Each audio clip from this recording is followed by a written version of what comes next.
I've been told that I'm single because I choose to be. Is that correct? Well, yes and no. Let's talk about it. Hi, I'm Kay Marie, and welcome to my channel, Conversations with Kay Marie. On this channel, I will be sharing what it's like to be a single, childless woman. This channel is dedicated to the single and/or childless person. It is a channel where I'm going to share ways in which we can find joy and contentment in the season that we're in. Lastly, my heart's desire is to bring awareness to what it's like to be single and childless to our loved ones. I want them to understand how we feel and how we fare in a world full of families. So I'm so glad that you could join me today. I hope that you will like this channel, subscribe to this channel, hit the notification bell, and also share with your friends. Can you do that right now? Can you like it? Can you subscribe it and share with someone? I hope you did that. Thank you. Lastly, I am also on other social media platforms, that is TikTok, Facebook, and Instagram. My name there is also K. Marie Richburg. Okay, now let's get started. There are several people who have said to me, "You're single because you choose to be." There are plenty of men that are interested in you. You just don't want them. What do I say to that? You're probably right. But let me correct that. I don't believe that I've met the man that God has purposed for my life. There's a vast difference between meeting somebody that's interested in you and meeting someone that you know God sent your way. I meet people all the time, but do they inspire me? Do they excite me? Do they compliment me? Do they add value to my life? I don't know. And vice versa. And do I inspire them? Do they allow me to add value to their lives? Do they, love on me in the way that I need to be loved? No. It doesn't happen for me that way. That brings me to a question. How do we choose our partners? How? What do we look for?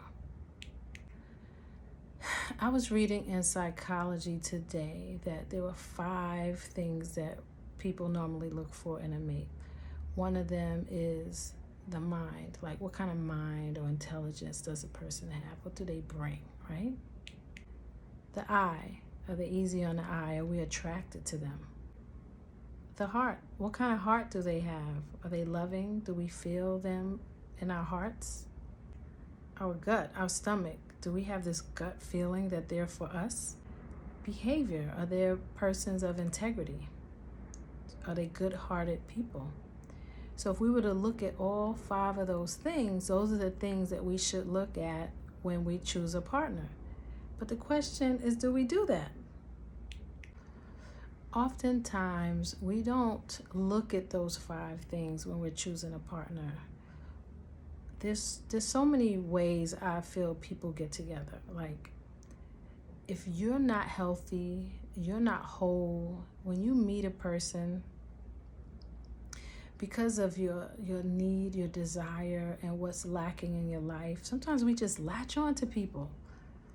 You become intimate, maybe you feel connected to them, you don't want to let go, and you forget all those things that you're looking for. And you're like, well, I love him, or I love her, I want to stay with them.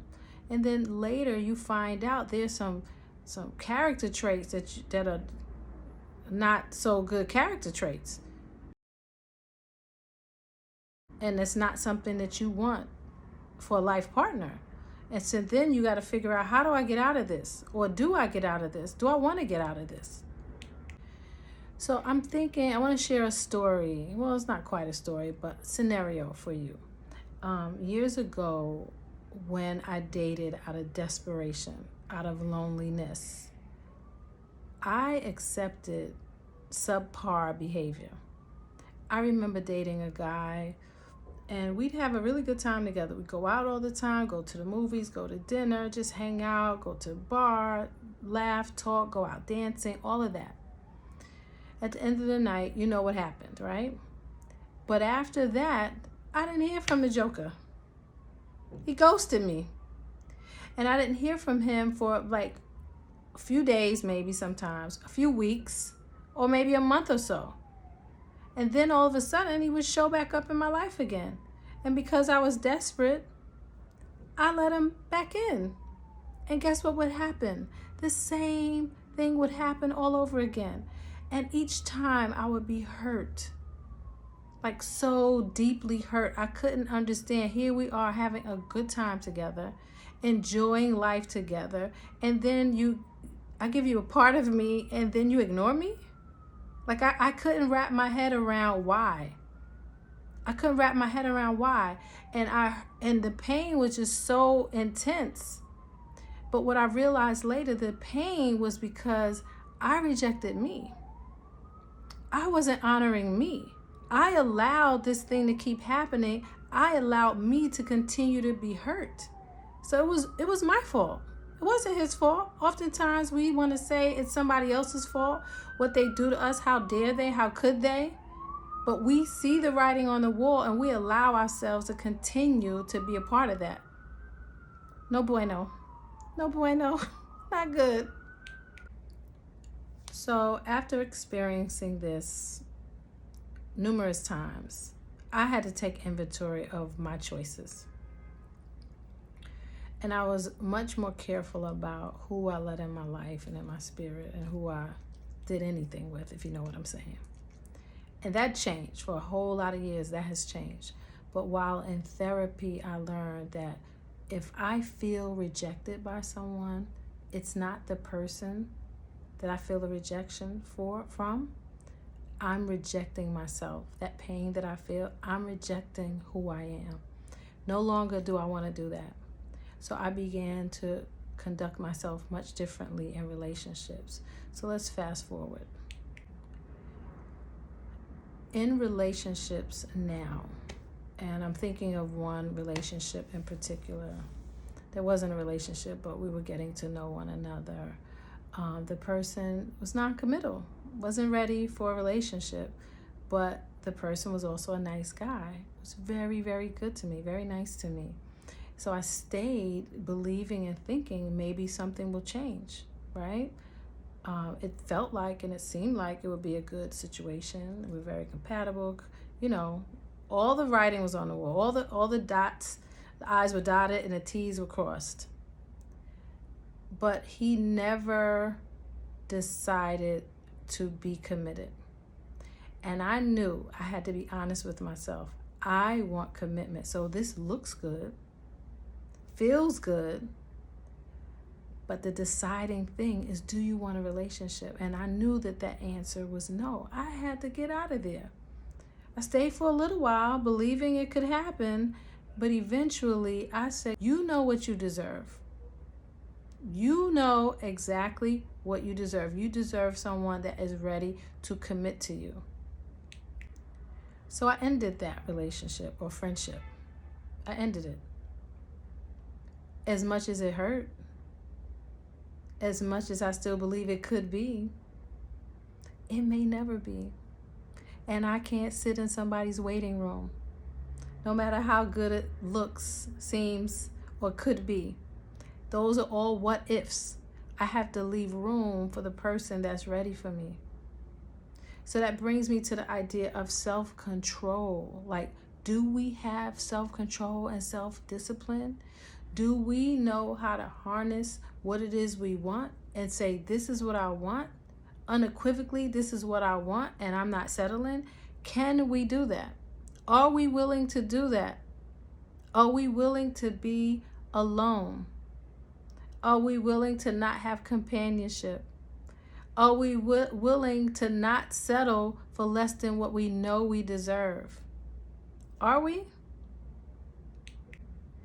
Can we take this time and work on ourselves and become whole? Are we willing to go to therapy?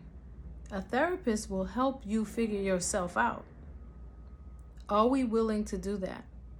Are we willing to get busy doing things that we enjoy doing, that brings us joy, until that person comes along? You know, I firmly believe that God has a perfect person for you. I'm thinking about a time when I thought God said somebody was the perfect person for me, right? That didn't happen. That's a whole other story. I'll tell you about that another time. But in the meantime, while I continue living and I meet people, I'm always very, very mindful. Can this person really be added to my life? Can I really be added to his life? Can we grow together exponentially? Do we complement one another? Does he respect me and do I respect him? Do I look up to him? Does he honor me? Can I honor him? Is he the type of man that I honor? Is he a man of virtue? Like, I need those things. And I know no one's perfect. Everyone comes with a flaw or more, right? But is it something that you can deal with? Is it something that won't change the trajectory of your life? Sometimes I wonder, do we understand that when you choose a life partner, if you're deciding to be with them for any extensive period of time, hopefully forever, when you choose a life partner, that can make or break your life. That can change your whole destiny. That can affect your ability to be happy. Can we keep those things in the forefront of our mind when we're choosing our mate? I'll never forget, years ago, this dream shook me. I remember I had this dream that I was dressed for this wedding. Well, I was the bride, right? And I'm in the room that the bride is in, getting ready, putting her makeup and stuff on. And I'm waiting for them to tell me it's time to go walk down the aisle, right? But I remember the sense of dread that I felt because I knew I didn't love this man. What I didn't know is that he was good to me and that he had loved me, taken care of me, and did some wonderful things. So he had been trying to win my heart. And I do remember there was a sense of, I want to be married. I want to be covered. And he's good to me. And I want what's good for me. And I decided to say yes to this man, take his ring, and marry him. So I'm in this room, in this church. I remember it was upstairs, and I'm waiting. And there was this dread in my belly. I'm waiting for them to call me to come downstairs. Someone came to the door and they knocked. And my stomach just dropped to the pit of my stomach. Like my stomach dropped to this pit of my abdominal cavity. And I remember waking up like this. I woke up, literally woke up like it was a nightmare. Like I was about to marry this person that I knew that I didn't love, but because he was good to me. Mia, you don't want me to marry the person that's not good for me? I know. See, she knows. She knows. Oh my God, here she comes. I'm sorry, y'all. I don't know what to do with her. I put her in her playpen and she barks, so I guess she has to just sit with me sometimes. So I was so terrified in this dream that I woke up in a panic. And I know sometimes people will tell us, get with this person or that person. He'll take care of you. He's good for you. He's a good person, blah, blah, blah. But we still have to know that that's the person that God has destined for our lives. And I've heard people say over and over, you just know. When it's that one, you know. And I'm not going to deny that. When it's my turn, I'm not going to deny that. I'm not going to deny that. And I hope that you won't either. Have you ever met somebody and you knew they weren't for you? Tell me. Have you met somebody and you knew they weren't for you? And you kept going? I'm asking you, don't do it. Save yourself. Save them. How about save them too? You know it's not it. You know they're head over heels for you. But guess what? You could never love them the way that they need to be loved. I don't care how hard you try. They can never love you the way that you need to be loved, no matter how hard they try. Save both of you guys the heartache. Don't do it. So I encourage you to have self-control. Control your desires. Know what it is you want. Know what it is you deserve. Wait for it. Wait for God. He's going to do it. He's going to reveal it. Like, I believe God is going to send me my person. I believe it, and I'm not settling. If I settle, I will never be happy. I'll never be happy. I'll never forget one time in church, this was Reverend Al Sid. She was prophetic. She had said it was a bunch of us girls, and we all were single. We were in our 30s, and I wanted to be married, right? All of us were talking about wanting to be married. She's like, be careful who you pick. You don't know what you're getting. So she said to me one day, your man is going to blow your mind. He's going to do things you never thought he would do. You wait and see. You wait until God gets through with him. It's not going to happen right away. It's going to take about 1.5 years. But when God gets through with him, he's coming. And I'm waiting for that man. He's going to blow my mind. I don't want the average Joe. I know what I come to the table with. I know how I'm going to love on my husband. He's going to be totally 1,000% satisfied. And I'm not talking about with y'all, some of y'all, your minds are in the gutter. I'm not just talking about that. I mean, like, I know what I bring. And I know the love that I have. And this love is stored up. And it's waiting to be bestowed upon that person that God has said is for me. Because only that person is going to love me the way that I need to be loved. Only that person and I are going to be able to grow in the way that we need to grow. Only that person is going to support me the way that I know God needs to support, that God wants him to support me. Only that person. So can you have self-control? Can you be level-headed enough and have the self-discipline enough to not worry about how lonely you are, how desperate you are, or if this person likes you, or what so-and-so said, oh, you should date him? Can you trust God? Can you pray to God and say, God, give me discernment. Is this person for me? Can you? I know the Bible says in Genesis, it is not good for man to be alone. So I believe God makes us a helpmeet. Even though there are people that we know are probably called to singleness. The Bible talks about singleness too. But it's not good for us to be alone. And I believe God has someone for many, many, many of us. And I hope he has someone for you. I don't want any of us to continue to go on in our lives by ourselves without our covering. You can look at my other video, the one I did last week, and I'm talking about things that we should look for when we want a mate, or the reasons why I feel I don't like being single, why I don't like being single. So the last thing I want to share, I was reading this article. What is the name of that article?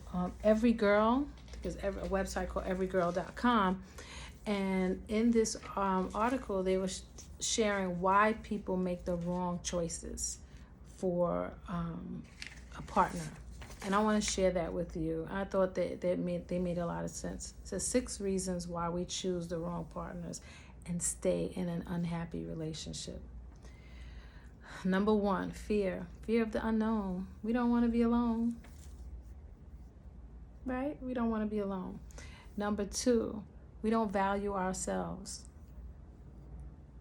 We don't. We have low self-esteem sometimes, and that's why we have to work on ourselves. And that causes us to settle. Number 3, the pressure of society. You know, the world says we should be married. We should pick a partner.